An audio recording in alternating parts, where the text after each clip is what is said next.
100 cigar labels to choose from. Plus, they feature one of the largest whiskey, scotch, and bourbon selections anywhere in the valley with live local entertainment. What's happening, bricklayers? Who's in here early? Who's here on time?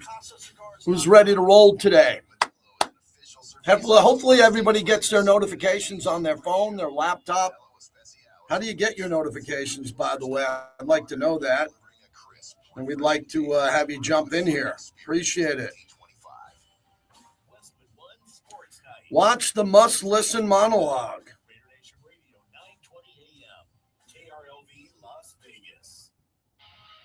It's the JT the Brick Show. This is the Silver and Black. This is the Raiders. This is a historic franchise. This is no ordinary job. Your Silver and Black home to sound off for over 25 years. I don't care if I offend somebody. If it isn't right, I'm going to stop practice. We're going to do it the right way. And now, here's JT the Brick. All right, let's get everybody going. That's what we do. We call it the must-listen monologue. Give me the first 20, 25 minutes. It's all you. Sound off like you got a pair. Let's get rolling live on YouTube. We call the people there who subscribe for free the bricklayers. Got a good loyal group there, and we're building this one bricklayer at a time. You can find us on 920 in Vegas, LV Sports Network. And whatever way you get it, you might get it streaming, you might get it live, you might get it later in the day. You know, people are listening to sports radio in a lot of different ways. And I want to get into that. And that's going to be part of my monologue as we get rolling. Clay Baker is here with me. Appreciate that. And we appreciate you. And we appreciate this time of the year. We have March Madness in Vegas. Opening night in Major League Baseball is tomorrow night. My Yankees are at the San Francisco Giants. They used to call it, Clay, opening day. Then they ruined it. They used to call it opening day. It was in Cincinnati. Cincinnati got opening day as the oldest franchise. Nothing wrong with that. They would start opening day. Then everybody would start after them. But now we're doing an absolute money grab again. An opening day for the Yankees, a team that had Babe Ruth, Lou Gehrig, Joe DiMaggio, Yogi Berra, Mickey Mantle, Derek Jeter. Ready for this? Is opening on Netflix, not on television in New York. And I can tell you from having parents and aunts and uncles that a lot of people don't have Netflix. You might have Netflix. You might have Amazon Prime. You might have the Disney bundle. Most people don't. Most people don't. And a lot of people don't have what you have. And I always make that clear. I'm blessed to have a bunch of things in sports that a lot of people don't because I'm in sports. And you get a lot of this stuff and you get deals on it. But Clay, can you believe this? That Major League Baseball is going to open their season on Netflix, who no one thinks of Netflix in sports at all, other than some bad boxing fights with YouTubers. This is how they're kicking off the Major League Baseball season. If baseball could play on Christmas, they would try to yes. do it just to get one more person to look at it. They'll put it on Paramount or something like that so you can go and find another streaming vehicle because they know the TV money is beginning to dry up, and they're going to try to find any way to squeeze blood out of that radish. Living in Vegas, as I've told everybody, is like living in heaven for a lot of reasons other than we bake like potatoes in the summertime. And believe me, it's getting hot. It's getting hot. My wife came back from a walk today and she said, man, it is not good out there. And we're sitting here in March. We're not even in April, May, June, July, and it is hot out here. But one of the things about living in Vegas is baseball. For whatever reason, no matter who you subscribe to, you can only get baseball. Like we're blacked out a lot. We're blacked out for Dodger games. Or I used to be able to get stuff. Now I get less and less unless I want to pay more and more. And it's a really good topic for sports talk radio that I do from time to time on what decisions you make as a consumer and what do you buy and what do you stream and what do you do. I got two sons, 24 and 22. They stream a lot of stuff. One's running the chat here today, right? He helps me out with this. And they watch differently than I do. And I get that. And they get a lot of their information on their phone in a matter of minutes. And I like a little bit more long form. I like to get my sports really in depth. I'm on the radio a lot, especially at night. So I'm watching a lot of radio. I'm watching a lot of sports live when I'm talking about it. Moses Moody went down last night, blew out his knee for the Warriors. I was in mid-sentence when it happened. And I broke that news to everyone who was listening on Sirius XM 82 in real time. So I grew up with that. And I grew up with reading newspapers. But now when it comes to consuming sports, it's really difficult unless you have money. And a lot of people don't have money. Before you tell me about your Fire Stick that doesn't buffer well, and everybody now, Clay, everybody now's got that great Fire Stick. I got this great thing. It's only $25 a month. I get every channel. Then I go over to their house to watch, and it's just buffering like AOL in the 90s, and it's on delay and all that. Is that big too? I got this deal that I get all the channels for close to nothing. We get a lot of that. Guys, especially, they always try to one up you and how Yeah. much money they're saving and how their jailbroken device conquers all. Meanwhile, it's buffering and probably stealing your identity. Yes, definitely stealing your identity. Definitely looking at you as you're watching TV with all that. So we got opening for baseball. We don't have baseball in this market for 2 years. I'm not going to do a lot of baseball in this market for 2 years, or for clearly reasons. But I'm a big baseball fan, as you know. I talk about it often, and we have to pivot and do more of that. So here's what we got lined up today. Jeff Sherman, a VP of Risk Management, the sharp guy in town over at the Westgate, will join us. We'll talk about gambling. There is something brewing tonight with Tiger Woods. He's playing in the TGL League, his own indoor golf simulating league, in the championship round. A lot of money's at stake, and Tiger will be playing in one of the matches. And a bunch of boomers, a bunch of old timers are sitting there going, oh my God, he might play in the Masters. And he should play in the Masters, because if he doesn't play in the Masters coming up in a couple of weeks, he won't play till a year from now, April, and he won't be better. I can promise you that. So I'd like to see Tiger play. We'll get into that with Jeff Sherman. Also, Mike Hill's going to join us. He's the studio host for Fox. He's got a pretty big job for Fox. Fox Sports 1's a lead college basketball studio host on March Madness. He's going to join us next hour. And then we're going to have Gary Lawless from the Golden Knights broadcast on what the hell's going on with the Golden Knights. I mean, they got everybody. They got everybody who you can want. Stone, Hughes, Barbashev, all these guys. And you turn on, and every game's a heart attack. Every game is a question mark. Can they win the game? Every game is a pain in the ass for a team that's got a big budget, a high payroll, and some really good players. So Lawless will join us in about 90 minutes from now as we open up the show. So one of the things we're doing this week is I put out a video, and if you follow us on X at JT the Brick, or especially on YouTube, you'll get some of the videos before they go out, and some hot Doritos flaming hot sports takes that I have that pop up from time to time. I go in my backyard. I call it backyard brick when I just want to. That's really one of the new evolutions in sports, is you just fire up your phone, kind of do a selfie video, and you get it out there, and you can get your opinion out. That's one of the biggest changes that has ever happened in my career. Instantly, you could get your sports opinion out instead of waiting for your radio show to begin or waiting after the weekend to come on the radio Monday. You can get something out momentarily, quickly, if you have enough of these streaming devices that we are building over here. So this week, as I told you before, anybody in sports media that I knew they were coming after Mendoza. I own that. I had it first. I gave it to you before anybody. Don't doubt it. Don't deny it. It's me. I own it. Because I told you about it a month and a half ago. It was coming before anybody else, and now it's here. It's right here on your doorstep that they're going to go after Fernando Mendoza, our guy, every day now from here on out till the draft, and it's going to get worse. And that's the focus of the monologue, brought to you by Finley Volvo Las Vegas. What a shop there. What an unbelievable store.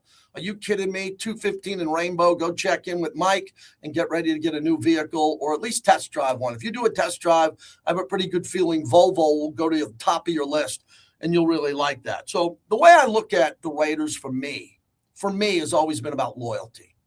Okay, so there's going to be some downside for me as a member of media that I'm going to get some heat for being loyal to the Raiders. I'm fine with that. Some days are better than others, but after doing this close to 30 years, I'm good with it, okay? If the biggest criticism of me is going to be I want the Raiders to win and I'm loyal to the Raiders, that's great. I got a really big exclusive interview coming up on Thursday, a big one. I think Raider Nation will see first. And again, we'll ask all the questions, all the real questions, some tough questions here, but we are not the agitator. We are not the agitator of the Raiders. We don't poke the Raiders. We don't trash the Raiders. We don't talk behind the back of the Raiders. We are not TMZ. We are not the Housewives. And I think people know that. And what's happening now is I'm feeling very protective of Fernando Mendoza because I knew this was coming, and I don't like this part of radio. I don't like this part of media. I don't like the clickbait stuff. So when I throw stuff out there, and some of it could be interesting or not to you, it's never, ever, ever, ever, ever once did I ever put out anything on social media to get more people to look at me. Never. What I just do it is to get my opinion out and put it out there. And am I perfect? Far from it. But what I do when it comes to the Raiders is what I want to do is I want to make the Raiders stuff a little bit more positive. Now, last year was probably the most difficult year of my career, and no one should give a crap. You shouldn't give a crap. The only people who should is my wife. Not even my sons. What the hell? They just go to work. You got new jobs. Go to work. Don't worry about dad. Dad's fine. My wife's got to put up with me, and last year was tough. It was tough because every time I pulled into the house after a game, it was hard because the team got shellacked and they were playing poorly, and I had to go there and be the first on immediately following when it happened. I don't know the type of shrapnel I got last year, but they pay me nicely. I got a great career and great job, and I thank them every day for that. So I'm loyal to the Raiders for a number of reasons. I want them to win, and I want the fans to have a better experience. Ever since I entered the Raider Nation through the Raiders and Black Hole Rob Rivera with the Black Hole and found that experience to be really unique and great, I said, man, this is a great place for me to be in my space. These fans, the experience, and I've seen some good seasons, some average seasons, but recently a lot of bad seasons, and I want this to change desperately. No matter how much runway I have left, I hope this thing turns around dramatically fast. So what I've been talking about here since the end of last season when Pete Carroll ended up getting fired. Pete Carroll, great guy. Oh, my God, what a great guy. Not good guy, great guy. I thought Josh McDaniels was a decent guy. You didn't know him. I did. Okay, but not as great as Pete Carroll, or at least easy to talk to. Antonio Pierce, another guy, really good to me. You all liked him until he started losing, and then you picked apart everything he did that you didn't like, but a decent guy, good guy overall, really wanted to win. But now we have Clint Kubiak, who's brand new to us, and we're going to all have to build a relationship with him, from the fans who sit in the black hole to the fans who sit in Section 413. He's going to have to win you over. And hopefully I play some part of a role in bringing content about him and what type of coach he is and how he's going to build the team and what they're going to do from the offseason to the draft, what they just did in free agency, and have good conversations about that. But when it comes to Mendoza, it's a little bit different because I don't like how flawed people are with the criticism of him. See, typically a quarterback will play at different levels, even if they're really good, like Mendoza. They're going to be up and down. And then they're going to get drafted, and you'll have a pretty good idea of who they are before they play an NFL game. But you never know. I mean, do you remember Matt Ryan at Boston College? Give me a break. You didn't see Matt Ryan play one play at Boston College. One. He threw for 62,000 yards.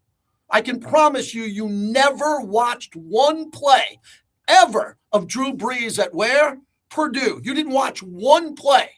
And he turned out to be the all-time passing yard leader ever. Right? So you might have saw Dan Marino at Pitt and Joe Montana at Notre Dame, but you all saw Peyton Manning. You all saw Peyton Manning if you're old enough, and today Peyton Manning is 50 years old. Today is his 50-year-old birthday. Happy birthday to Peyton. And what happened with him in Tennessee is he decided to go to Tennessee instead of Ole Miss. Ole Miss is where his dad went, and it looked like Peyton was going to go to Ole Miss his whole life. But then he wanted to have that moment where he didn't want to follow in his dad's footsteps. His brother did, Eli, and did very well. Peyton went to Tennessee, Rocky Top, and he had an unbelievable career. But he didn't win the Heisman Trophy, and he didn't win the national championship. Oh, boy. What did JT just say? Peyton Manning didn't win the Heisman Trophy, lost to Charles Woodson, and he didn't win the national championship because he couldn't beat Florida, couldn't beat the Gators. Now Tennessee can't beat Georgia, whoever it is. So Peyton Manning had a lot of flaws. And if you watched him play, you just knew he was better than everybody. He was just better. The same thing I say about Arch Manning. Arch Manning was losing at Texas. The second he took the field, his size, his strength, he throws a 30-yard out route. It's perfect. I'm like, this guy's great. He's not good. Oh, when he lost to Ohio State, who cares? I'm talking about the NFL. I'm not talking about what he does in week 3 of college football. Like, you give a crap? You cared what Mendoza did at Cal in week 5? You're not even aware of it. It never crossed your radar. So Peyton Manning leaves college. He has to sit in the front row as Woodson wins the Heisman. He does, but he wins a lot of other awards for quarterback play. Then he goes number 1 overall, and about 50%, no, I'd say about 48% of the people thought Ryan Leaf should have went number 1 because Ryan Leaf was great, not good. Great at Washington State. And Jamarcus Russell was great, not good at LSU. See how I'm tying this together? So what they're doing now with Mendoza is the same thing they did with Manning. But the problem is Manning had a lot of flaws that Mendoza doesn't have at the same time. Mendoza was almost perfect, almost flawless his senior year. He took a non-football school to the national championship. He played a gauntlet. I mean, did you see who he played in the postseason? And before that, Oregon, Ohio State, Miami. And he played better and better and better. And the flaws now are starting to be, oh my God, we can't talk about him like Peyton Manning. If he lost the Heisman, we could say he didn't win the Heisman. If he lost the national championship game to Miami, I'd still think he'd go number 1, but we'd be able to say Mendoza didn't win the national championship. He was the runner-up. We can't do that. We can't do that. So what we're doing now is we're trying to find the flaws of someone who almost looks flawless on paper. 6'4", 236. I mean, just a rock made out of granite. And as I put out earlier today, probably technically the best quarterback I've seen in my life with the media. I mean, if he really wanted to get hired at ESPN or Fox and didn't want to play, he could go there right now and be on the desk, the lead desk. He's that good. Motivational guy, believes in his faith, right? But everybody sits there and knows that already. So what are we criticizing? We're criticizing the fact that he wasn't, looking through all of his progressions? Well, if it's 1st and 10 at his own 30 and he's 3 wide and he's in the shotgun and he makes eye contact with the wide receiver who's going to do, a stop and go route, and he does it perfectly and hits him for a touchdown, what's the flaw? He didn't check down to someone who was more open? That's what we're doing now. That's really the criticism here, is that he doesn't go through all of his progressions. Well, I have the answer to that. He didn't have to go through all of his progressions. He'll have to do that in the NFL. I don't know how great of a player he's going to be. I hope he's really good. I don't know how good he's going to be. But they're trying to find the flaws, a few NFL insiders, that they could be right or wrong, but I believe they're doing it because they're motivated to do it, because they're motivated to increase their brand in a time of year where they need to brand their name more and make more money for their families or become more relevant. I had an interesting conversation last night with someone in radio, and he was talking about my career, and I was talking about his career. He's a little bit younger than me. And he was noticing that there's some radio hosts in different markets in New York, and they're kind of calling each other out. He's not a good teammate. You're not a good teammate. You didn't deal with the producers well, and it's really filthy stuff. Like, I've worked in this business 30 years uninterrupted. I have one of the best producer trees in the history of sports radio. Some of the producers that worked for me have gone on and done unbelievable things. And we all got along. Some have been to my wedding. Others came to my birthday parties. I mean, these are good relationships. I really value the relationships I have in the building, right? No matter where I work, the Raiders, Sirius XM here, I really value those relationships because they're important to me. I don't hang out with a lot of people I work with because I hang out with a lot of people outside of work that I hang out with. But I treat everybody with the same amount of respect, and I hope they all do well.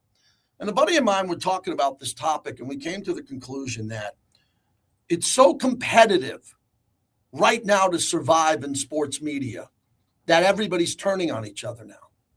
Teammates are turning on each other. People are turning on their bosses. People are just turning because they're scared. Radio is not what it used to be. I'll go 20 years ago. I won't go 30. 20 years ago, I would drive to a city like Jacksonville. I was just in Jacksonville. If I wanted to work a couple of nights, say I wanted to work Tuesday, Wednesday, Thursday night, and then take off the weekend, I would work there from that station for 3 days. And the program director would meet me at the front door. We're talking at night. And there'd be a board op there who'd be working with me. He'd be assigned to me. And I'd do my show, and I'd get out of there at midnight.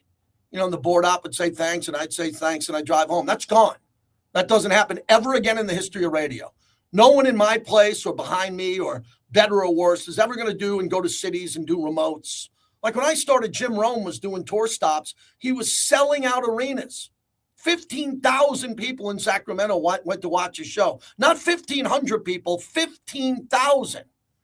That's never coming back. Maybe McAfee can do something connected to WWE in the draft, and he could be in front of 25,000 people. I'm not saying it'll never happen, but it's never going to happen to the masses of radio. So you're watching a lot of people in sports broadcasting who are very insecure. I would not have made it if my career started now. When my career started, I was a stockbroker, and I was a cold calling cowboy stockbroker, and I learned a lot about business before I got into radio. And as soon as I got into radio, I said to myself, I'm going to do this as a business. I'm not doing this to be on the radio. I mean, I live in a market in Vegas where people just want to be on the radio for free at times. It's insanity, right? No, you got to make money, or you don't have a job. It's a hobby. It's a hobby. Everybody has a hobby. You might like to fish. You might like to play pickleball. When I go play pickleball or golf, I don't get paid to play. It's a hobby. Here I get paid to show my ass up and bring in advertisers and work and try to do the best show that I possibly can. So back to the guys in the media now who are now stressing about their jobs and how they're going to go out and make money. They need clicks. They need downloads. Right? They need it. I mean, we need it to some degree, but I've been there, done that. I'm not doing this for any reason now. I'm good.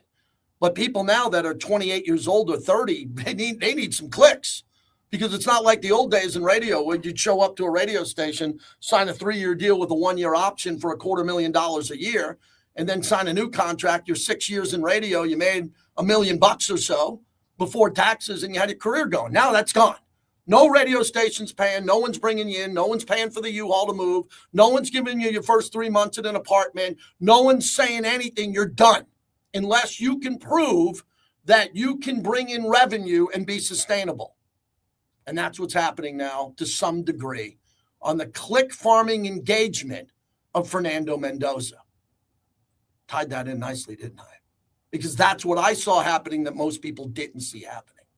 I knew this was coming because the regular people in media, even at the highest levels of ESPN and Fox and other places, can no longer justify having a job if they don't bring in anything unique. I mean, Skip Bayless is out of work. He was the biggest guy in our industry for a while. Like Skip or not, he was big. That him and Stephen A broke up. Stephen A is a monster. Stephen A is a monster because he doesn't do sports anymore. He does it, but he does politics and all that. McAfee's an outlier. McAfee's really good because he's big in brand. He's got a big group of guys he works with, and it really connects with the younger brand, such as Barstool and all that, that'll work. But there's a lot of people that make no money, or they have no life in the media world under McAfee. McAfee's driving the whole train. If McAfee said, I'm done, I'm going to Ibiza, I'm good, good luck with everybody else wanting to make a paycheck off of his name. It ain't happening. Same with the guys in New York who work next to a former star quarterback. The show isn't named after them. It's named after the former star quarterback who brings in the revenue and the clicks. So when I look back and I took a step back and I was talking to a buddy about this, who's in the business too, and I was a little bit nervous about where he's going to go and how he's going to put food on the table and how he's going to make money and pay for college eventually. I've been there, done that. College is paid for. Everybody's getting nervous. Rightfully so. You got a war going on. You got this, that. You got gas prices, whatever it is. People are nervous every day when they get up. They wonder what's going to look like tomorrow, how they're going to get through this. And the issue, as I relate it, and I tie it back into Mendoza, is look at the messenger and what they're saying about Mendoza. The message should be really good. If Dan Orlovsky breaks down the tape, and the tape is obvious that Ty Simpson's better than Orlovsky, I need to know that. Because Orlovsky, if he knows that, and he's pretty good, if he thinks the tape is better, that's important to me because Mendoza is coming to Vegas. And I need to know if Ty Simpson's better. That's really important to me. Well, after scrubbing everything that he said and watching the same tape that he did, and I'm not a quarterback, but I've watched tape before with some pretty big names, you can imagine, I think that Mendoza proved he's pretty damn good. And I think the flaws that they're coming out with Mendoza, to me, are a little bit off. They're a little bit strange, We're seeing that a lot in political podcasts now, where these famous political podcasters are kind of losing their way. They're getting a little bit weird. Now they're getting really off the rails, and people are saying, why are they off? What happened to them? Well, it has to do with their personal life, their finances, the amount of revenue that's down on their podcast, the amount of clicks that are down. So they're getting more desperate, and they're saying more crazy stuff. And that's what I think is going to happen with Mendoza here in the next couple of weeks. I think crazy train's coming. I do. I don't know who it's going to be. It's coming. Someone's coming in, and someone's going to do something next that's going to be pretty obviously bad. I don't know if it's going to be about his personal life, because I don't think there's anything. I don't know the kid at all, never met him. But could it be something about his personal life? Could it be something about a friend's girlfriend said something? I don't know what it's going to be, but it's coming. Because this is what's happening in society. People need to be heard, and they can't be heard on the topic of Mendoza. There's nothing to talk about. I tell you, as I sit here humbly, doesn't sound like I'm a humble guy, but as I sit here, I tell you, certain days, there's not a lot going on, right? June and July, there's not a lot going on. So I don't talk about the practice squad for 2 hours. I'll take the day off. I work hard enough. But when it comes to Mendoza, we're in the middle of a countdown of 1 month. We got to come up with stuff. And even I, at the end of this monologue, are going to use the clickbait that I just talked about for 25 minutes, believe it or not. Because it drove me to talk about this today and not make it personal, as the topics lately this week in sports radio have been very personal.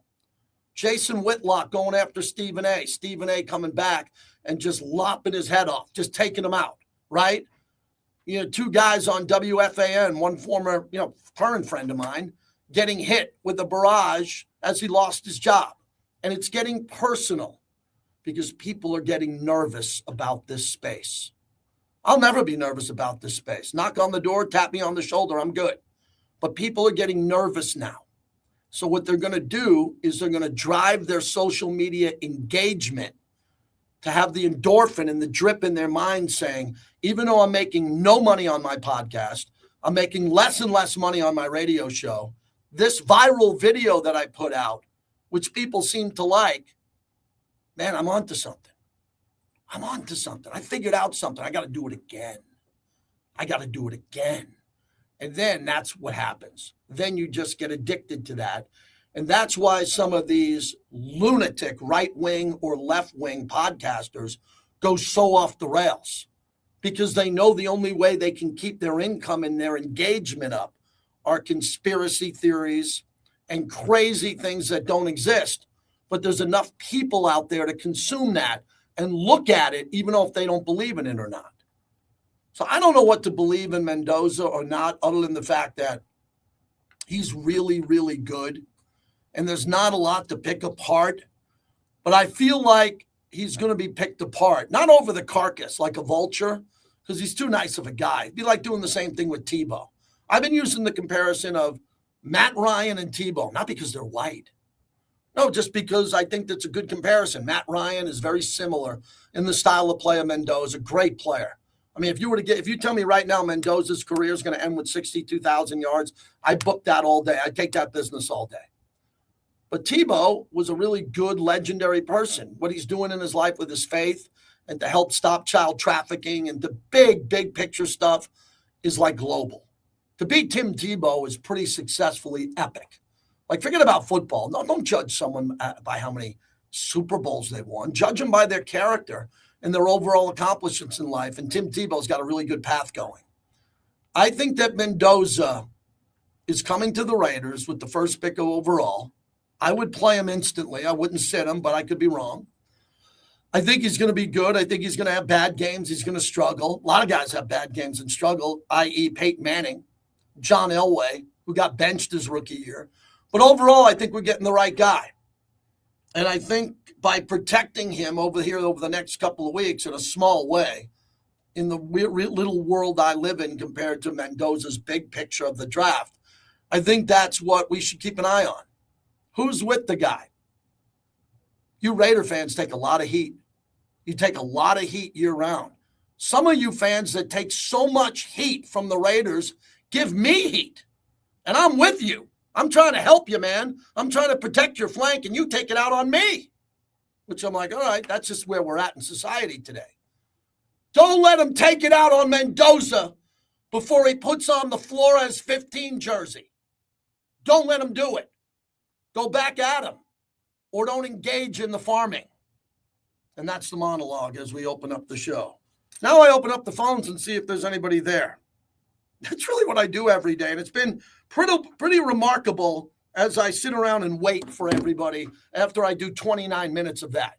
So again, let me reset the phone number, 702-365-9200. If you have anything you want to discuss in sports, I'm your guy. Not just football and the Raiders. Opening day in baseball on Netflix. March Madness. There's a lot happening. The NBA playoffs, LeBron and Luka. We got a lot to talk about, and I don't have a lot of time to do it. 702-365-9200 as we open up the show, and we'll get ourselves rolling here. And I got a lot more to say today. Jeff Sherman in about 15 minutes on how to bet. That's all we do with Jeff. Jeff gives us the numbers and the odds, and I try to give them to you and tell you what looks like a smart bet or not. I mean, I'm going to do a podcast in the next couple of days on all the charlatans out here in Vegas, all the people who are NFL handicappers who are also desperate, and they're out there giving you March Madness picks. Can you imagine being a terrible NFL handicapper, which you're wrong? You're wrong more than 50% of the time and trying to sell people picks on college basketball. Can you imagine that? I mean, seriously. That's what we got going on now. I don't know how any of you guys, as they said in Goodfellas, you guys make any money sports gambling if you're following some of these charlatans who are out there. It is hard, man. You got to be really good and dedicated. Let's get out to Carl in Las Vegas. He kicks us off on 920. Hello, Carl. Hey, JT. Thanks for taking my call, man. I don't know if you remember me, but I called during the quarantine days. I was driving Uber Lyft, and I called up to talk about a comparison of a two-way shot in the game of pool, and I compared it to one of the shots that Jimmy Butler attempted to hit in Game 7 of one of those playoff series, and it was just I just wanted to chime in, man. It's awesome that what just happened with me, and then all of a sudden I turned on AM radio, and boom, you were just laying down facts, man. I mean.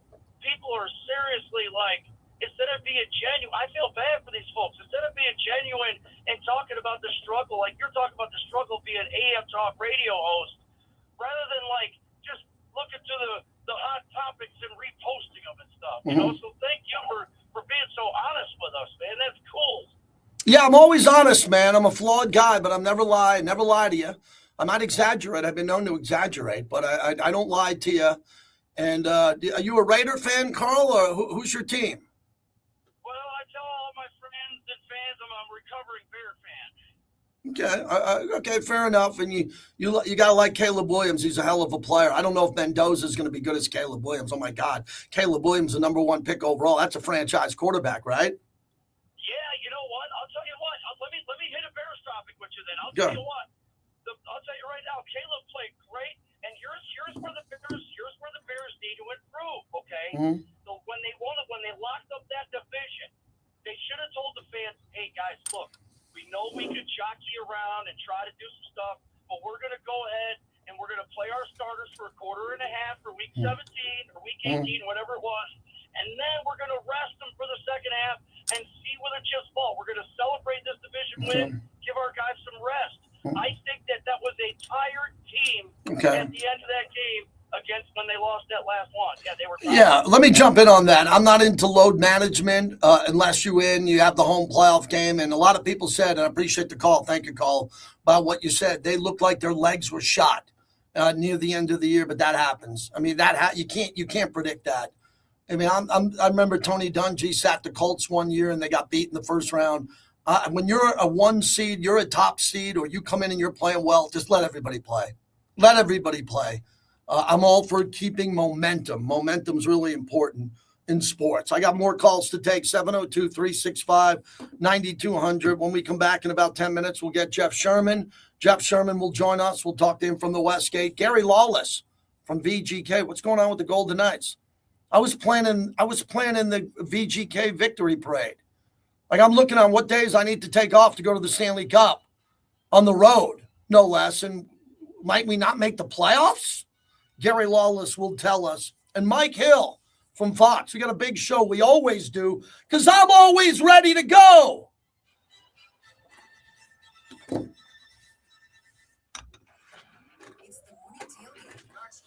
Woo! I might put that up there as one of my best monologues of all time. Of all time. There was a lot in that one, man. We got to post that. We got to post that back. We got to post that back on the YouTube.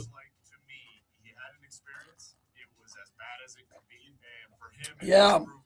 I agree with Michael Tay. If you're a Yankee fan, you don't boo Judge. The only time you can boo Judge is a Yankee fan if he drops a ball in the World Series.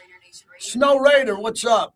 Kenny Clark. Is the official and exclusive local casino partner of the Las Vegas Raiders at Allegiant Stadium. Bring your friends, have some fun, but always bet on black.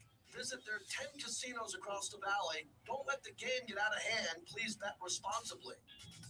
Hi, sports fans. It's the Herd. We're here to talk about game changers. Just like in sports, business has bullets and BPs, and Ford Country in the Valley. Mock drafts. The Panthers at number 19 take tight end Kenyon Sadiq. Did I get that right? Sadiq? Snow melting fast, huh? Or online at FordCountryHenderson.com. Ford Country, where the difference is real. One moment can turn life upside down. Your comeback starts with the right team by your side. At DeCastro Law, we've spent decades hoping injured Nevadans take back their lives. BrothersWin.com. Terribles Tuesday just got bigger. Download the free Terribles Plus Rewards app today and enjoy a new expanded menu of 40 items to choose from every Tuesday for free. You heard that right. Absolutely free. All right, we got the great Clay Baker here. Clay is going to be off the next couple of days, deservingly so. Terribles Tuesday, exclusively on the Terribles Plus Rewards app. Your daily routine rewarded, deliberately different. Hey, babe, where are you going? Fantastic indoor swap meet. The swap meet. I love Fantastic. I just finished season 2 of Tehran. Have you seen that show on Apple TV? Perfect timing to watch it if you haven't seen it. Tehran or Tehran. Okay. Really interesting. I didn't realize how big of a city Tehran was. There's a lot of the filming, a lot of the B-roll and shots of the city. It's incredible, man. Wow. A lot of Revolutionary Guard stuff, man. The Revolutionary Guard, there are some nasty dudes, man. Nasty. Who's dominating the chat right now? Worried about your car payment? Don't be. Drive happy with a Westar Credit Union auto loan. Whether you are ready for something new or want to refinance your current ride, we've got you with affordable payments and easy approvals. Picture yourself behind the wheel, windows down, music. Do you want to break before Sherman or go to Sherman? Apply today at Clay, westar.org or stop by your. do you want to break before Sherman or? Yeah, let's do a call and break around 40, 43. Okay, got it. Really sucks. Terrible boss and the paycheck is even worse. I gotta get a new job. Truck you. Wait, what? Truck you. You don't have to curse at me. Dude, you should check out Truck You CDL training. My brother got his CDL license in 4 weeks, and now he has a new career making great money. Okay, I'm listening. Truck You offers small classes with night and weekend times. Hey, we don't have enough people in here, so why don't you share this chat? Just share it. Shoot it out and share it to some people and hit like. Let's go. Let's get this thing moving. Vegas's premier cigar lounge, La Casa Cigars and Lounge at Tivoli Village. You're going to be blown away like I was when I stepped into their walk-in humidor. Over 500 cigar labels to choose from. Plus, they feature one of the largest whiskey, scotch, and bourbon selections anywhere in the valley with live local entertainment 7 nights a week. Great place to watch football games. Check it out at LaCasaCigars.com. Modelo is an Appreciate all our regulars for being in here on a slow news day. Modelo Especial Bring a crisp, refreshing taste. Brewed with fighting spirit since 1925. Welcome back to the JT the Brick Show, brought to you by the Casa Verde Law Group. If you get injured in an accident, call 702-222-9999.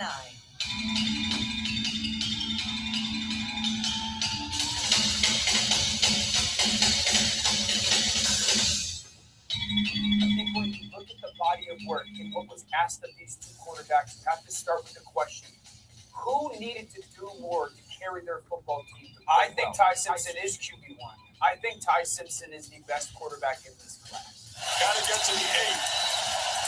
He's going to take off and run. Mendoza weaves his way first and goes diving from the end zone. Touchdown! That's why he won the Heisman Trophy.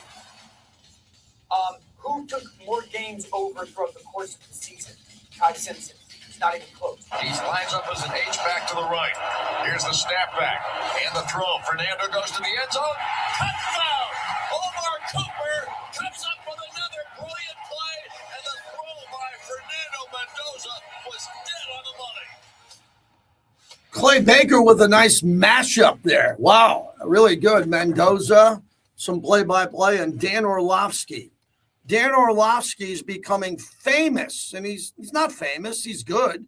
I think he's a good draft analyst. Now Dan Orlovsky is becoming famous because he doubled down on his Simpson-Mendoza take. He doubled down on it, and that's what he should do if he believes it. They have the same agency at CAA. That's okay. There's a lot of quarterbacks that are going to be represented by someone at CAA. That doesn't drive me crazy. I don't think Orlovsky's walking around saying, I'm going to promote someone because we work at the same agency. No. But it's a hot take, and it's getting him. I mean, whose name have you heard more in the last 2 days? Dan Orlovsky or who? Like, what other? Chase Daniels? Chase Daniels is good. But you don't hear Shady McCoy anymore or Acho because they lost their show on FS1. So they're feeding off this stuff. Who else? I mean, who else? Who's a quarterback? Who's a quarterback that's on TV? Who? Who am I forgetting? Right? Are there Matt Hasselbeck's on with Colin. He does a segment once a week.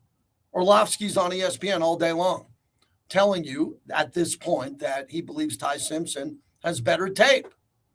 Better tape. And look, I don't know what he sees in the tape that's quarterback-esque that a lot of other people don't see, but it's a big topic today. I can tell you that much. MLB starts tomorrow. If you have a hot take on the MLB starting, if you pick anyone other than the Dodgers to win the World Series, I love you. I love you. Because anybody but the Dodgers. Put on the Harry Ruiz, Paul Gutierrez Dodger light. It shines in the sky 24/7. Anybody but the Dodgers this year. And for you Dodger fans that are listening, I appreciate you. It's because we're not here to help you get a three-peat. We're not here to support you. If you win it, we'll tip our cap. But we're not here to say, we hope you win. Give me a break. Ben's in Denver. Thanks for waiting, Ben. Go ahead. Hey, JT, I love the show like always, man. But, man, you got to throw another name. I always listen to Unsportsmanlike in the morning. And you got to throw Chris Canty also this morning in there with the clown that is Dan Orlovsky. Yes, I'm going to say it. I'm going to say he is because this is driving me nuts. Chris Canty said at the end of the segment when they were talking about Mendoza, he said, oh, well, this draft class is nowhere near Daniels from Washington, Drake May, and Caleb Williams. Now, I don't know. Can we let me just say this, JT. If Mendoza was African American, Oh, stop that. We're not doing African American white talk. Stop that. We're not hanging up on you, but stop that. That's ridiculous. We're not doing that. Go ahead. It's just kind of the way I see it, JT. If the Cleveland Browns, if the New York Giants had the number 1 pick, oh my gosh. This is Mendoza's it. Mendoza's, but because it's the Raiders, I feel like there's some kind of something going on there. Yeah, well, that's interesting. I said that earlier. Thanks for the call. I think there are some people that despise the Raiders so much, and they're jealous of the Raiders. You might say, what? What did he say? They're jealous of the Raiders? No, they're not jealous of the way the Raiders have been performing lately. They've just had Raiders derangement syndrome for 40 years. They didn't like Al Davis, or they didn't like the Raiders winning or being the team of the decades, and they want to see the Raiders fail. We know that to be true. Coming up next, Jeff Sherman on Tiger Woods playing TGL. You can actually go out and bet that. From a gambling perspective, we'll ask him about that and some of the other bigger storylines today. JT, as we continue on, we want to thank our great partner, Modelo, the fighting spirit of Modelo. Wherever you go in town, people see and they say, Modelo, Modelo, I'll have a Modelo.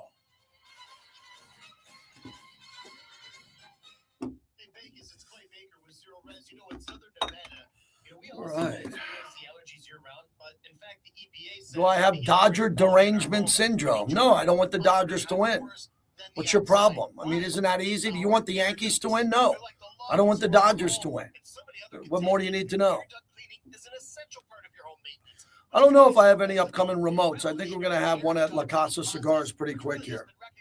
As breakthrough technology in their industry. I got an email the other day from Dawn in Summerlin. She says, I didn't even know where the air duct was. I knew I had one, but until Zero Res came by, I didn't realize how much I was suffering. See what I mean? In fact, why don't you call Zero Res today? Just ask for the Clay Baker special.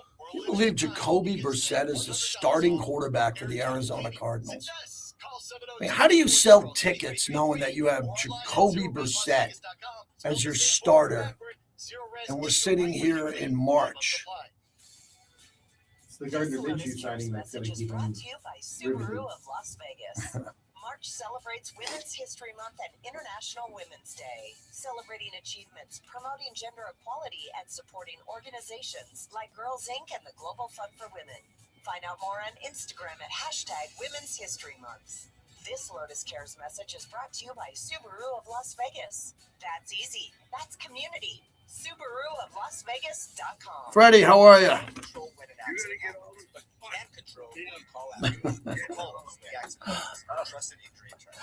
I could agree to that. I could agree. This is not going to be an easy one, huh? It should be easy. Yeah. It's. I'll call you after the show, but I gotta run a couple things by you. Oh, good. Yeah, everything's good. I had a good trip in Florida, good golf. Everything was great. So I had a good time with my son. So I'm done at 2. I'll call you on the ride home. But that was Freddie Bolitnikov. How about that? Watches on YouTube. Specializing in precision suspension tuning for sports cars, SUVs, and of course, La Casa Cisco. alignments to full suspension upgrades. We have everything you need. If it's for that truck, give us a call. We've got it. 702-840-4400. Oh, all right. Let's get Jeff Sherman going. Back for a short time only. Order today at portofsubs.com. Hey, Jeff, it's Clay. I'll put you on hold. Come right The back. Vegas Golden Knights are rolling through another epic season.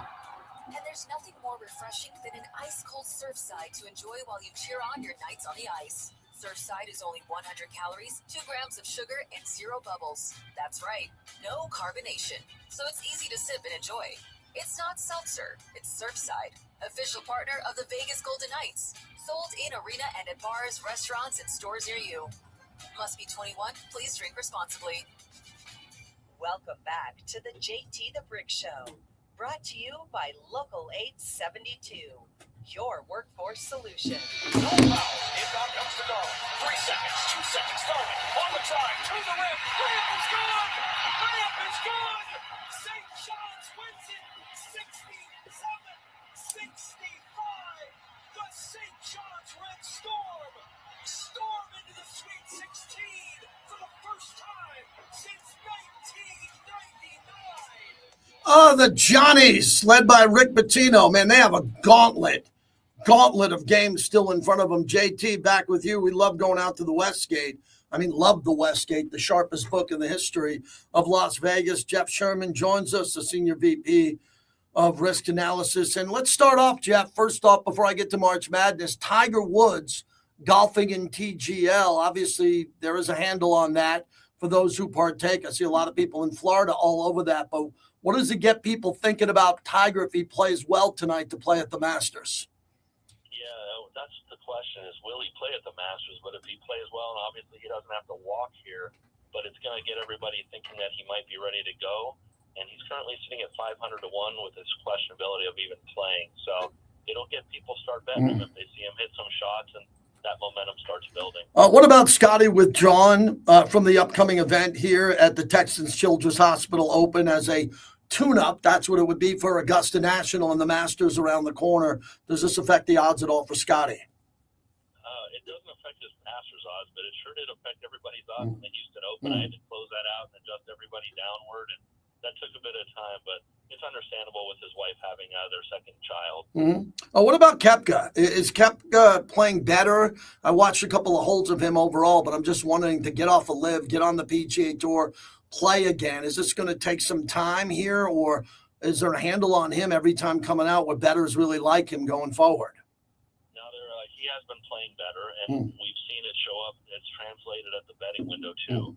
He's down to 30 to 1 for the Masters from 50 to 1. And we have liability on him, and he's a 20 to 1 shot this week. So he's a fourth favorite, and we have liability on him for this week. So the general public likes to support Koepka. Jeff Sherman is our guest. Tell me about opening night in baseball. A lot of fans don't like it. It's on Netflix, Yankees, San Francisco.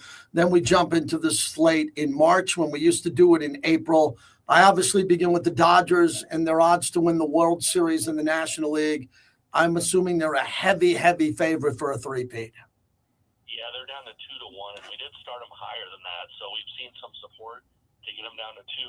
We have the Yankees at 9 to 1, and then Seattle 10 to 1. So everybody else is double digits or higher after the Yankees. So after the Yankees, everybody else is double digit, which makes a lot of sense. Is there a value play that you see somewhere between 20 to 25 to 1 where people have been banging that number? They've been betting the Tigers quite a bit. They're down to 25 to 1 ever since they signed Framber Valdez. So now that they have the starting pitching, a 1-2 punch, they've been seeing a lot of support at higher than 25 to 1. So that's where they've settled at this time. I've watched a lot of Lakers as of late. Tell us about Luka Doncic making a run for the MVP, where he was with MVP odds and where he is today. Just a couple weeks ago, he was 100 to 1. Wow. He's down to 8 to 1, the second choice behind SGA. SGA is still an overwhelming favorite, minus $10. Very likely to win the award. But Luka has entered the conversation at 8 to 1 now. Is Victor Wembanyama surging this later? No chance. He's at 16 to 1. He did miss a considerable amount of time, which keeps him at bay. But I'll tell you one thing. When I do these odds for next year, Wemby will be the favorite for the MVP next season. Wow, interesting to see here. And obviously, because of Cade Cunningham's lung issues, he's kind of off the board. Where does that stand? Yeah, I took him off because it looks like he might not even qualify for the 65 games. So he went up to as high as 100, but he's off the board at this point. How about the odds to win the NBA title here? As San Antonio's been really strong, trying to chase down OKC, and in the East, my Knicks, who are right there behind Boston, ahead of Cleveland. How's it shaping up in both conferences? Yeah, OKC is still the plus 130 favorite, but San Antonio's been charging 4 to 1 second choice. Boston 5 to 1, Denver 9. Then you start getting into double digits. Knicks holding strong at 16 to 1. Haven't had too much fluctuation at that, but the Lakers are down to 25 to 1. When a few weeks ago they were 80 to 1. When you look at this coming up with the play-in games, the 8, 9, 10 seeds, the Warriors, a hot topic on my night show. Overall, not to win the title at all, but is there a long shot somewhere in the NBA that can get in, or is not going to have to play in the play-in game, that the odds will get shortened as they're getting healthier and getting better? I mean, the Clippers have been playing better lately. Now that they got Garland back, they could be a team. But it's still going to be tough because whoever gets that last spot, 7 or 8, is going to have to play Oak City or San Antonio in the first round and are very unlikely to get out of that. I got Gary Lawless coming up with the Vegas Golden Knights next hour here, and really disappointing the way they've played overall as they've dropped in the postseason. Where do you have the Vegas Golden Knights? How has the number changed here over the last couple of weeks? They've reached their highest point of the season. They're 14 to 1 for the Stanley Cup now. So we have Colorado, Tampa Bay, Carolina holding strong in single digits. But the Knights are out to 14 to 1. And this is a rare time where we actually win on the Knights futures, when every season prior to this we had liability on them.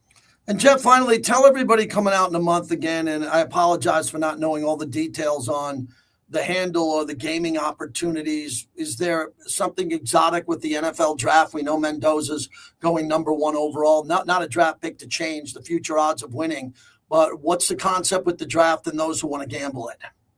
Well, that's just it. I mean, the number 1 option is pretty much off the board. He's $100 favorite at most places. So we'll look to do some other things outside of that, but we'll get our draft props up the week of the draft. We don't put anything up early. There's so much that changes, information that comes out. So we'll have a limited menu the week of it. So a limited menu, why? Again, because it's such a predictable market overall that there's only so much you can do?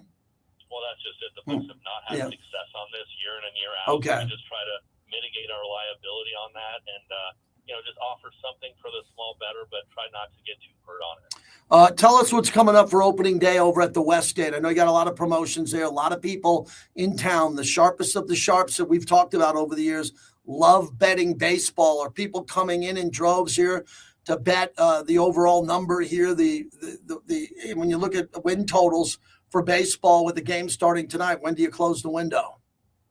Well, they'll close for the Yankees and Giants. First game tomorrow night, and then the rest will remain open until they actually start. But we'll see some interest in tomorrow night's game, and this really picks up the next day on all the season-long props. Thank you, Jeff. Always great talking to you. We'll see you down at the Westgate. Thanks, JT. Jeff Sherman, great job, VP of Risk Management. If you want to go place your bet on the season win total for your baseball team, a lot of people love that bet. Over 87 wins, over 90 wins, under 75. But you got to wait a long time, Clay. If you want to bet a season total props on baseball, the Tigers, you want to bet that number, it takes a long time to get to September to cash that check. Yeah, you want to hold on to 6 months? No, I don't. It's one thing to sweat a 3-4 hour football game, but 6 months of season win totals, I think I'll pass. All right, coming up next, Mike Hill will join us at some point over at the FS1 Studios. He's the anchor for their college basketball coverage, and he's really good there. So we'll have him. And then Gary Lawless will join us at 1:30. I definitely want to do hockey. We're running out of time. I like hockey. I love VGK. I'm based in Vegas. We will do hockey, and we will focus on the Vegas Golden Knights and what they have to do. I just want to see them get in the playoffs and be healthy and peak at the right time. No one knows the team better than Gary Lawless, who joins us next hour, live from Las Vegas, brought to you by the M Resort Spa and Casino. 2 towers are better than one. Go see what they're doing. Pull over right there and go see what's happening at M Resort.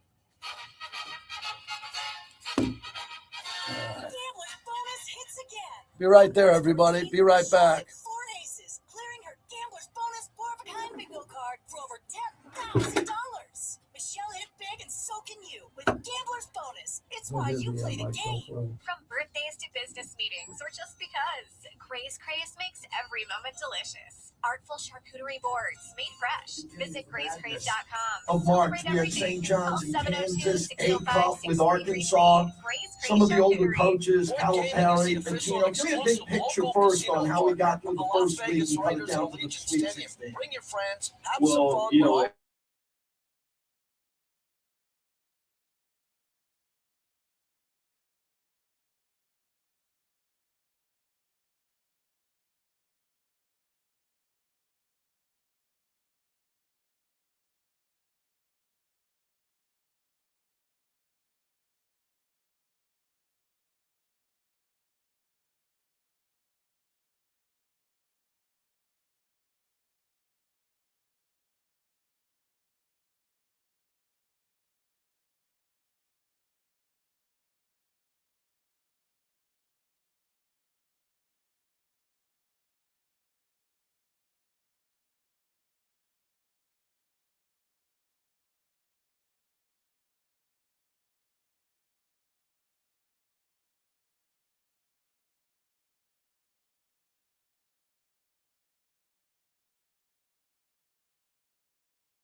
You heard that right.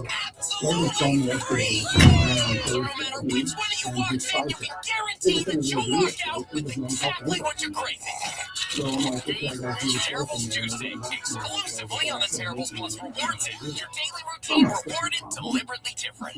Hey, Las Vegas, are you tired of plumbing prices that break the bank? At 365 Plumbing, we're bringing fair pricing back. Family owned and operated. We treat your home like it's our And he own. probably knows For your that. everyday plumbing He needs. probably has a pretty good idea like how that would go. It's simple, rain right? or shine, day But or I mean, night. think of the Extend the life of concept. your I'm a water heater big, right now. simple, For a limited time, take simple. advantage of our water heater It's flush 6 years special for in, only not $26. year one. Yeah, probably like, So we're doing a show from the Raiders to talk to the GM or the quarterback or the coach, and we'll figure it out like, with the guy. No, that's Modelo is a an good problem. official cerveza of the Yeah, Las to Vegas tell you Raiders no, we're and like, the JT the Oh, Brick no, I'll Show. get back to you. Modelo Especial Get back is to me a on rich, what? full Give flavor me the day Pilsner off. style lager, I'll go do delivering the a interview. crisp, Right. refreshing taste. Brewed with What fighting is going spirits since on? 1925. Worried about your car I mean, I know we're undermanned. You think whether you are ready for something new or want to refinance your current ride, we've got you with affordable payments and easy approvals. Picture yourself behind the wheel. That should never be the windows down, response. Right. on the road to a That I don't better like, spot. man. That's Apply not the today thing. at westar.org or stop by your nearest branch. All loans are subject to approval. All right, bricklayers. We got Mike Hill coming up. We're going to do some March Madness and some hockey. So if you like that, please stick around. It'll be good content. KRLV Las Vegas. It's the JT the Brick Show. You just get up every day and you take one step at a time and you keep going and you show up. We have a big mountain to climb, but we're not trying to do it all in one day. Your silver and black home to sound off for over 25 years. It's really important to me that we're a gritty team, that the way that they were back in the old days. It's nothing that we say, it's what we do on the field. All the little things that win that have nothing to do with ski. And now, here's JT the Brick. Oh, yeah, we're back. Hour number 2 from the flagship of the Silver and Black Raider Nation Radio on YouTube, live every day. We're looking for new subscribers. We have a lot of cool things we're doing, a lot of giveaways, a good summer of content here. So please subscribe to our YouTube channel, JT the Brick. It's in my X bio. It's free. It takes you about 10 seconds. And again, I don't know why we don't have 100,000 YouTube followers. The reason we don't is I don't do much YouTube other than an hour a day. If I did 8 hours a day, I'm sure we'd have more, but I like what we're building. We got a loyal audience that's here every day. Thanks a lot for that. Mike Hill's going to join us momentarily from the Fox lot for FS1. Looking forward to talking to him as we are ready for the brackets here now. So depending on who you have going forward, my bracket final, I had Arizona over Illinois. Illinois might save me because if Arizona plays Illinois in the championship game, I think I'm the only one in the world who has that. And I'll look like a genius if that comes down. But Illinois is playing Houston in the Sweet 16. That's going to be a really tough game. Nebraska's playing Iowa. Now, Iowa's a 9 seed taking on Nebraska. A lot of corn, a lot of farming going on in that game. That's going to be interesting. We have Michigan, Alabama. I think Michigan will win that game. They're almost a 10-point favorite. Tennessee, Iowa State, former UNLV coach TJ Otzelberger will have them ready to go. They are a 4.5-point favorite. I like Iowa State, obviously, to come through and win there. And then when you look at some cool games, Duke St. John's. Woo! If Pitino can beat the Dukies, and don't tell me about Duke's injuries, everybody's banged up. That'd be an epic win. Michigan State, UConn, Izzo versus Dan Hurley. Purdue is going to take on Texas. And don't give me this crap that Texas is a Cinderella. No, they're in Austin. They're no Cinderella. They're a big-time program. And Arizona will play Arkansas. And there was some interesting news today on Darius Acuff, who is, to me, the closest thing I've seen to Allen Iverson. Allen Iverson was a guy who could get you 30 or 40 points if he had to. Acuff can do the same thing. And he just landed an historic signature shoe deal with Reebok. Remember, he's an Arkansas freshman. Landed this deal with Reebok, becoming the first NCAA men's athlete to receive one with a major U.S. brand while still in college. That's pretty impressive. We have Mike Hill, who joins us now from Fox, the anchor. What a job he does over at FS1 and Big Fox with all their college basketball coverage. So, Mike, I want to begin big picture overall upsets. Not a lot of Cinderellas here. A lot of the chalk is alive. as you're anchoring this for Fox. Give us some big picture of what you're seeing with not only players but teams as we're at the Sweet 16. Well, as usual in every tournament, there's always going to be that star that just prevails and just carries the team. And you mentioned a guy like Darius Acuff, and I think he can be that kind of guy that can take a team to the Final Four. It'd be interesting to see what he does against Arizona and that team that they have there. But when I look at the landscape of what's in the Sweet 16 right now, man, it's just the Big Ten. It's just dominating everything, man, just like they've done all season long. I mean, it's always been all season long the Big 12 and the Big 10 stands out as the premier conferences in the NCAA this season. And when you look at teams like Michigan, Iowa, Michigan State, Illinois still in it and still dominating. And once again, I said Michigan State still in it. I mean, you look at those teams, man, and you got to have a strong feeling that one of those teams is actually going to go to the Final Four, and I really feel like one of those teams has a really good opportunity to actually win it all, become the first Big Ten team to actually win a national championship since the year 2000. Mike, isn't it interesting in college football, Mendoza and Indiana, and what they were able to do with Michigan, with Jim Harbaugh a few years before that, and now with basketball, with the program? I mean, a lot of people, we've been out west for a while, and the old Pac-12 days when they were dominant back in the day, but what the Big Ten has done in an environment with the SEC and a lot of money in the South is pretty remarkable in both football and especially college basketball. Absolutely, man. I mean, but, it's the NIL era as well. I mean, you think about those programs that are in the Big Ten in both football and in basketball. They really have a really good fan base, first and foremost. They have really good programs, and now they're spending the money there. Indiana obviously just had a really good season with a great coach. They didn't really have to spend the money because that tells you how great of a coach that Kirk Cignetti is. But at the same time, when you look at teams like Michigan or whatever, who underachieve because of all the money that they're spending in NIL or whatnot, but other teams are really going to step up as well. Illinois is going to have a better season next year. And when you look at the landscape of college basketball, look at Michigan and what Dusty May's been able to do and the recruitment that he's brought in and the front court that he has there. Illinois having a really good season in the players they have from Walker Five, and of course, Keaton Walker having an outstanding freshman season, man. It's just going to be a dominant landscape for the Big Ten years to come because of the NIL and because of really good coaching. Mike Hill is our guest. Duke is really interesting with the injuries they've had and trying to get back healthy, and they put them in a gauntlet where they have to go down through St. John's to be there and then get out of that bracket there, which, it's going to be Michigan State and UConn there. So I think that the Duke test, Mike, and when the bracket came out, was pretty brutal for a number one seed overall. Sometimes the number one seed will have maybe the second or third most difficult bracket. I don't know what you think about the East overall, but Duke's got a lot of work to do still to get to the Final Four. And they look like a team that could be beaten. I mean, with even in the first round. I mean, like to struggle against the 16 seed like they did against Indiana, and then to come out and have trouble in the round of 32 just to get to the Sweet 16. It'll be really interesting to see what they do against the St. John's team, because if St. John's could actually shoot the ball, St. John's has a really great chance with the coach and with their front court that they have, of course, and Bryce Hopkins. They have a really good chance of actually getting to the Final Four and making a big run. So I think St. John's will definitely give them a test. I think they have the front court, they have the players that could slow a guy like Carlos Boozer down. And like you said, with the injuries that they have, with Gonga still kind of injured right now, of course, doing his thing in that. We got Evans doing his thing or whatever. But at the same time, they look like a team that could be beaten. And then if they do get past St. John's, of course, to be able to play a game like against a Michigan State and UConn with the coaches that they have and all of the program that they have and, of course, the players that they have, it'll be really tough for Duke to get back to the Final Four this year. Mike, what has it been like covering Danny Hurley from the studio shows to the pre-games to seeing the vibes? When you know you got a Danny Hurley assignment, that's going to be part of your world, right? And what you're going to be covering at some point. Like, how do you prep for that, or what are you watching during the game there just to talk to your producers and say, let's keep an eye on what he's doing?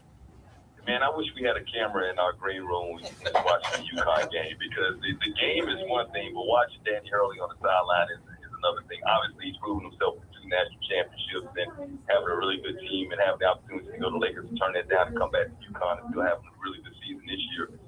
But his antics, man, Danny Hurley is the type of coach that we always say obviously has his team ready and prepared to win games, but he's also the type of coach with his demeanor and his personality that can also also lose you a game or two or whatnot. And you've seen that in a couple of years before. He's calmed down a little bit, but his personality, his demeanor, his attitude, man, is just super entertaining and can be frustrating if you're a UConn fan too. And sometimes it's like, man, just let your players play and just sit your butt down, Danny Hurley. And just, you've already coached them and had a really good hard practice. I'm pretty sure had them prepared. But man, just don't get in the way of it all. And sometimes he becomes a show more so than his team, and that can be a problem down the stretch for UConn. A little bit with Izzo too over the decades, right? Where Izzo, I think, has got the gravitas to get his team ready to play and do everything that's right. But Mike, from time to time, I'll get a caller on the show, and people will say, after all of these years, just one title for Izzo. I mean, it was like Jim Boeheim, who you remember at Syracuse. How do you come to grips with guys who are around that long and only have one ring to show for it? I mean, all you need is one. I've been talking sports for 30 years. You don't need 6 championships. You don't got to be 6-0 like MJ or have all the titles that Gino Auriemma has. You need one to be defined as a champion. Izzo has that, but man, he'll play anybody anywhere, and he's got another brutal test for him just to advance, to get to the Elite Eight before the Final Four. Yeah, legendary though. Tom Izzo is my favorite coach in college basketball. Tom Izzo, in my opinion, is the best coach in college basketball, bar none, hands down. I know there's Danny Hurley, I know Bill Self, I know the other guys out there that's legendary, Rick Pitino, and Pitino's an incredible coach. But when you talk about the talent level that Tom Izzo goes into a season with, and what he gets out of the talent, and how he develops players over the years, you talk about how Jeremy Beers is taking that next step this year to become the nation's assist leader. You guys like Cohen Carr, who's a magnificent dunker. I expect him to even have a better season next year in his senior season. But like talking about Cooper and all those guys there, and Ward, and of course Scott coming off the bench and not starting. These guys aren't necessarily household 5-star players or recruits, but he gets the most out of his talent out of any coach in college basketball right now. I mean, you think about the Duke's always going to get 5-star talent. St. John's going to get really good players to come to St. John's down in Queens because of Pitino. Michigan's going to get really good players. But Tom Izzo, his track record speaks for his person. Yes, I understand he's only had one national championship.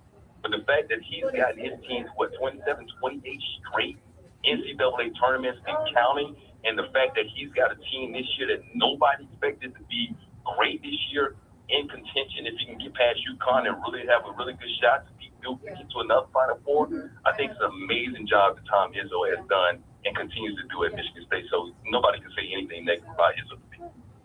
Mike Hill is our guest. As we wrap it up, Mike, I wanted to finish our conversation with a few minutes about the state of media in your career. You've had a lot of different paths that you've taken. You've made a lot of friends in a business that people have a lot of enemies to get more clicks and to become more famous. Where are you at your stage in your career?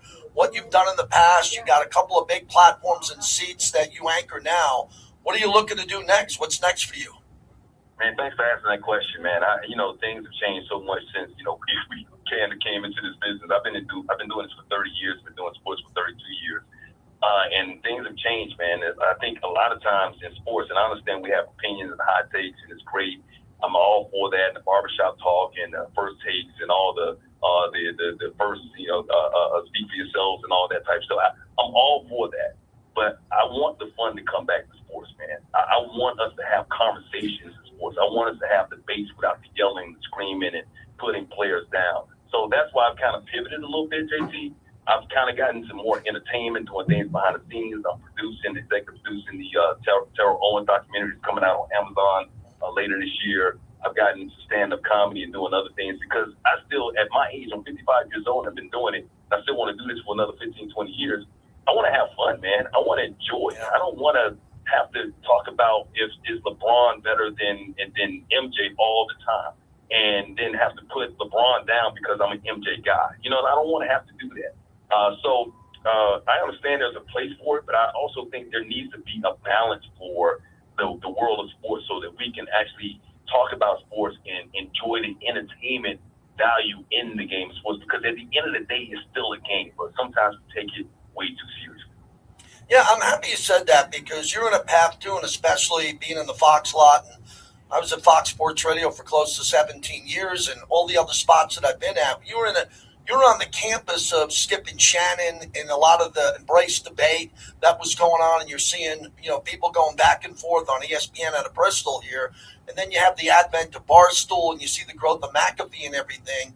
It doesn't feel like you're panicking, saying, "Hey, man, I gotta get to a different level." You seem real comfortable where you are now, playing the long game, but doing really well at it, because playing the other type of game gets very dangerous, doesn't it, if you make a wrong move?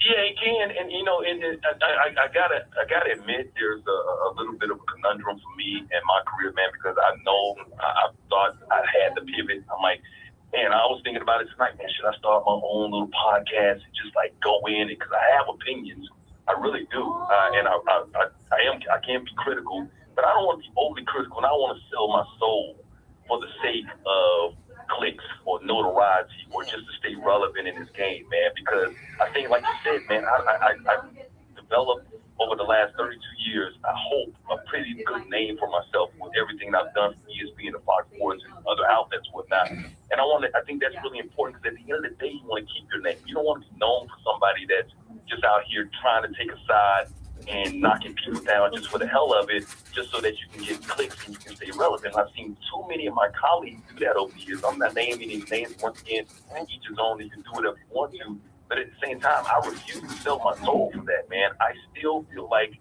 there is a space for people who can actually give you the facts, give you the highlights, give you their opinion without being overly critical of somebody and putting somebody down, and still keeping the fun in sports and anything else you're talking about. But I also understand we live in a reality show world that's full of drama, and if you're not saying anything negative, you're not taking a side. You look at even news right now.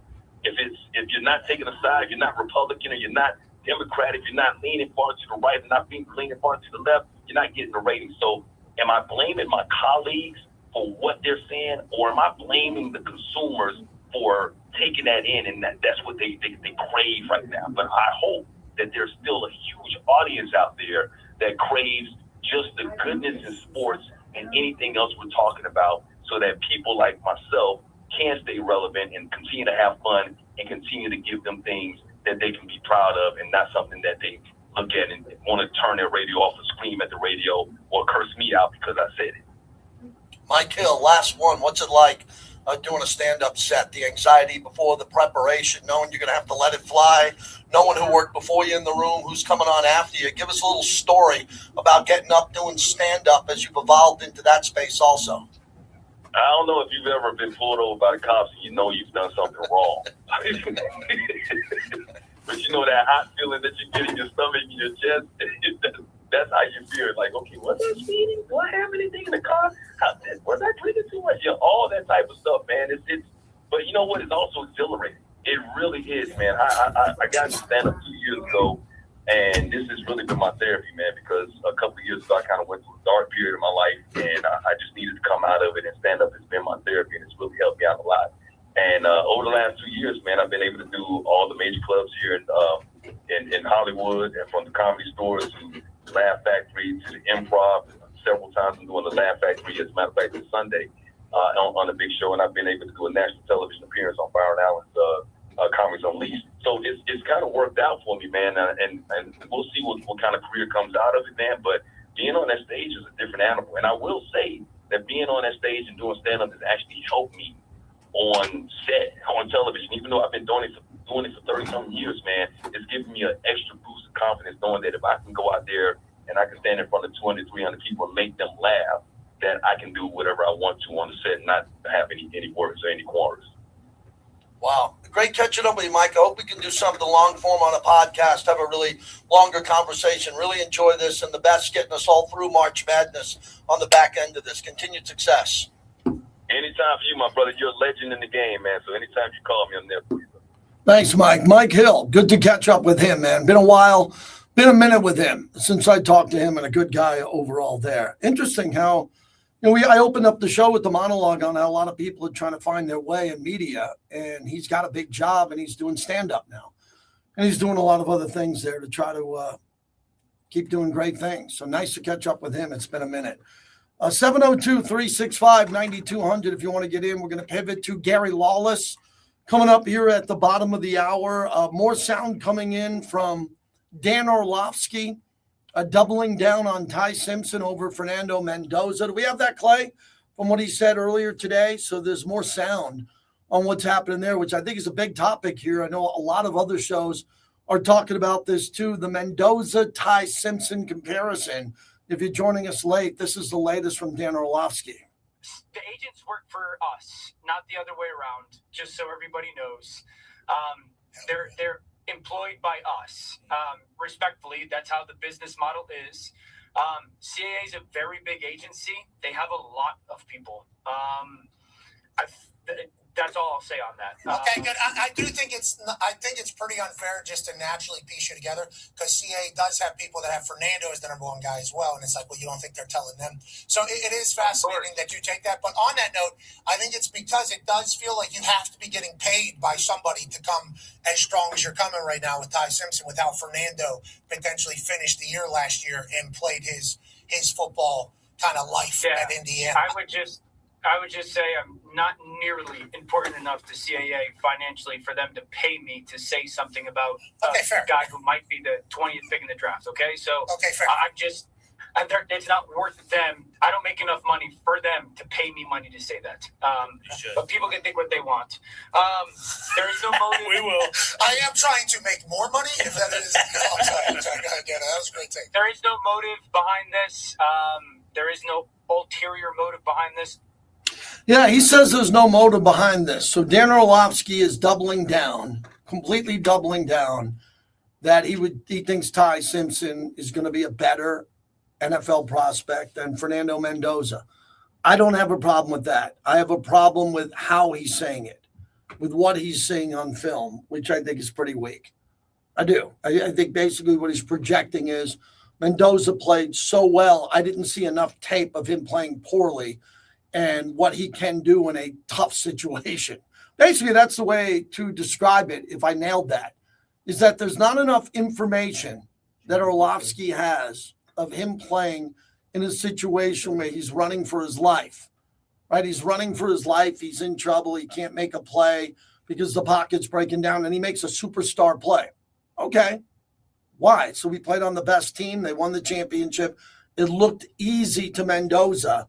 And the criticism is Orlovsky doesn't have enough tape of him in harm's way. That's really what this comes down to. Take that from me and use it with your buddies on this topic, because that's exactly what's happening. That's the way I see it. Raider Nation Drinking Club, Thor, out in Summerlin. Thor, man, it's too hot. When we go outside to smoke a cigar, man, what's it going to be like this summer out at the pool? It's hot, Thor.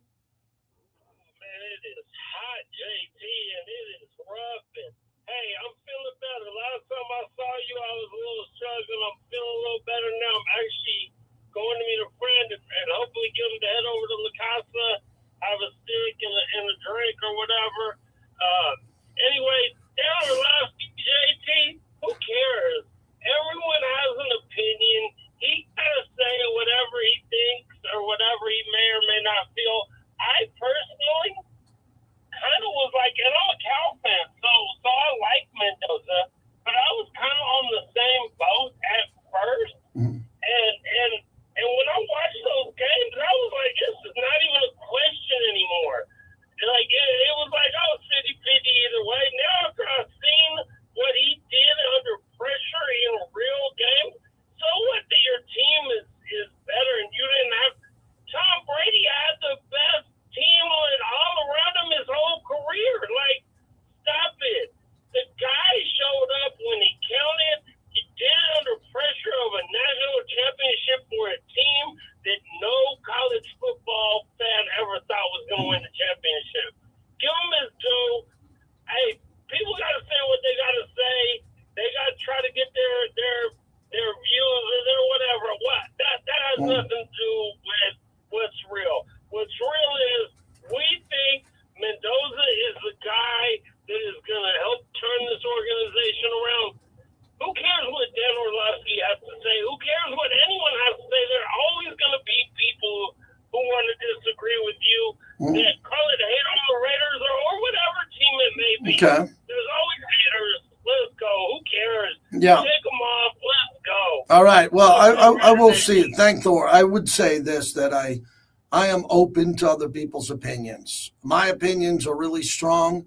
I am definitely open to the opinions of others. So if I want to hear more about Mendoza, the problem that I'm having, Clay, this year of anchoring drafts for Raiders in the past and working with you for a long time, is that there's not a lot for us to talk about in the first round.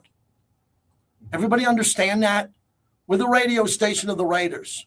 What are we going to talk about in the first round? Mendoza's going first. Let's have a party. That's the topic. Let's go out and get revenue to come in here and throw more parties. We should have a party every day somewhere on the strip. Mendoza, Mendoza, Mendoza. Because there's not much to say other than that in the first round. There's not. Okay? Now, the second round's different. Or trading up from the second round, Clay, into the first, into the 20s. That's a topic that I'll explore. Yeah, this is new territory where everything has already been chalked out for you. There's no decision making. This is the guy. So now what? Right? Where's the debate that we normally would have? In fact, the debate and the anxiety has been replaced by relief. And like, oh, you know what? This is going to be good. This has kind of made everything easy. We don't have to defend ourselves over, should we get an edge? Should we get a right tackle? Should we get a running back? What's the game for the first pick in the draft? Yeah. Now it's already settled. Yeah, I think the big topic going forward for my show, at least, I just speak for me, is needs. What do the Raiders need in the second, third, and fourth round? That's it. I don't care about the 5th, 6th, 7th round. They do. They're in the building. They got to nail that. I got to nail the radio show. The radio show isn't about the 6th round. Remind us who we took last year, Clay, in the 6th and the 7th. Remind me. Oh, we'll never forget Tommy Millott, Cam Miller. Do you know how much time I spent on my show on Tommy Millott and Cam Miller? I think maybe a half of one segment with, I believe, I spent maybe 8 minutes on that the entire offseason on those two guys who were not here. Did I get that right? What do you want me to do? You want me to do 3 hours on the guys who get taken in the 7th round and don't make the team? Let's find out who's coming in the 2nd, 3rd, and 4th round. That would make for great radio, because then I think everybody can get involved. What do we need in the 3rd round? I don't know. I think a wide receiver we got to get in the 1st round, but we get Mendoza. So maybe the 2nd round receiver has got a 1st round grade. That to me, yeah, I talked to Alex Eshelman because she worked up there about those guys. I think we spent half a minute on that. I want to focus on the hits. What's going to make the Raiders great? I don't know. I'm just trying to do my job. I'm not the 7th round mock guy because those guys never pan out. Sometimes you get an undrafted free agent, and 2 years from now, if he makes the team and he's good, we'll talk about him. But wow, I mean, I would rather talk about Ohtani and the Golden Knights than a 7th round pick because I think it makes for better content. But what do I know? When we come back, Gary Lawless from the broadcast. Wow, he's great. Gary Lawless can talk hockey as good as anybody I've ever heard, ever. He'll join us coming up next. The DeCastroverde Law Group, the brothers win. The brothers have your back, brotherswin.com. Alex and Orlando DeCastroverde, the legacy of their proud father and what they built with this law group, which is tremendous throughout the valley. If you get into an accident and are injured, the brothers win the DeCastroverde Law Group. Gaming is the official and exclusive local casino. See you, everybody. Nice day today. Nice hour and 30 minutes. You want to listen to hockey, listen on the radio feed, on the Raiders mobile app. We appreciate everybody. Everybody, we appreciate you. Thanks so much. There you go. Become a member today and receive 20% off online purchases, hotel discounts,